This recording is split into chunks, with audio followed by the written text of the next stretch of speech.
ധർമ്മസ്ഥല വ്യാജ വെളിപ്പെടുത്തൽ കേസിൽ നടൻ പ്രകാശ് രാജിനെതിരെ ആരോപണവുമായി ഒന്നാം പ്രതി ചിന്നയ്യ രംഗത്തെത്തിയിരിക്കുകയാണ്.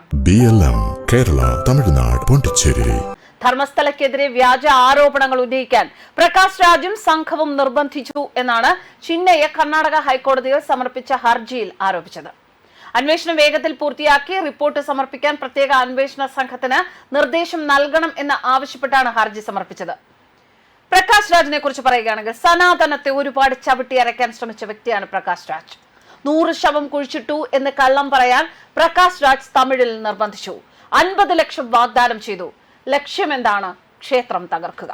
ഇപ്പോൾ ഈ വിഷയവുമായി ബന്ധപ്പെട്ട് ഭാസ്കരൻ നായർ അജയൻ അദ്ദേഹത്തിന്റെ ഫേസ്ബുക്കിൽ കുറിച്ച ഒരു പോസ്റ്റാണ് ഇത്. ഈ പോസ്റ്റിൽ അദ്ദേഹം വളരെ വ്യക്തമായി സനാതനത്തെ എത്രമാത്രം ചവിട്ടി അരയ്ക്കാനാണ് പ്രകാശ് രാജ് ശ്രമിച്ചത് എന്ന് വ്യക്തമാക്കുകയാണ്. എന്നാലും അദ്ദേഹത്തിന്റെ വാക്കുകളിലേക്ക് പോകാം. ധർമ്മസ്ഥല വെറും ക്ഷേത്രമല്ല, കോടിക്കണക്കിന് പേരുടെ നെഞ്ചിലെ തീയാണ്. ആ തീയോട് കളിച്ചവനാരായാലും മഞ്ജുനാഥന്റെ മുന്നിൽ മുട്ടുമടക്കും. അമ്മയുടെ അന്ത്യകർമ്മം പള്ളിയിൽ നടത്തി സ്വർഗം ചോദിച്ച മകൻ കോടതിയിൽ ധർമ്മസ്ഥലത്തിന് നരകം ചോദിച്ച് കള്ളക്കേസ് കൊടുത്തു. 50 ലക്ഷത്തിന്റെ വിശ്വാസം വിൽക്കുന്നവനെ എന്ത് പേരിട്ട് വിളിക്കണം? പെറുക്കി തെമ്മാടി എന്നല്ലാതെ.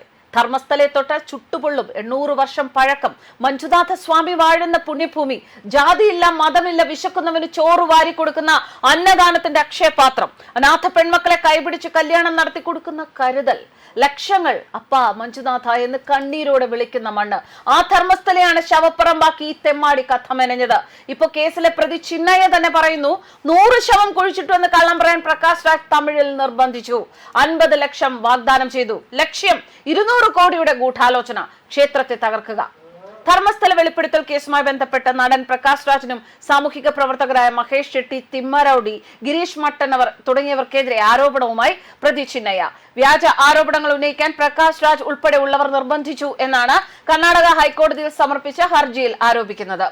ചിന്നയ്യ വായിൽ തോന്നിയത് വിളിച്ചു പറഞ്ഞതല്ല, മറിച്ച് കർണാടക ഹൈക്കോടതിയിൽ സമർപ്പിച്ച അഫിഡവിറ്റ് ഹർജിയിലാണ് പറഞ്ഞിരിക്കുന്നത്. അന്വേഷണം വേഗത്തിൽ പൂർത്തിയാക്കി റിപ്പോർട്ട് സമർപ്പിക്കാൻ പ്രത്യേക അന്വേഷണ സംഘത്തിന് നിർദ്ദേശം നൽകണമെന്നാവശ്യപ്പെട്ടാണ് ഹർജി സമർപ്പിച്ചത്.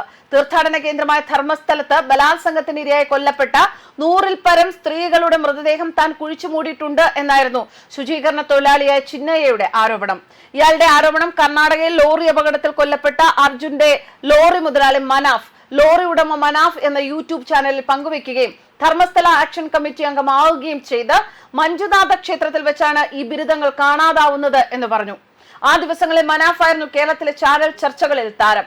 അവസാനം ചർച്ചയ്ക്കിടെ BJPയുടെ കരുത്തിന്റെ പ്രതീകവും യുവമുഖവുമായ യുവരാജ് ഗോകുലിനോട് ഇയാൾ കൊമ്പ് കോർക്കുകയും ശേഷം യുവരാജിനെ പേടിച്ച് പനി പിടിച്ച മാളത്തിൽ ഒളിക്കുകയും ചെയ്ത വിവരം നിങ്ങൾ അറിഞ്ഞു കാണും. ചത്തത് കീചകനെങ്കിൽ കൊന്നത് ഭീമൻ തന്നെ എന്ന് പറഞ്ഞ് മതിച്ചു നടന്ന ഈ മനാഫിനെ ചവിട്ടി കൂട്ടിയത് യുവരാജ് ഗോകുലാണ്.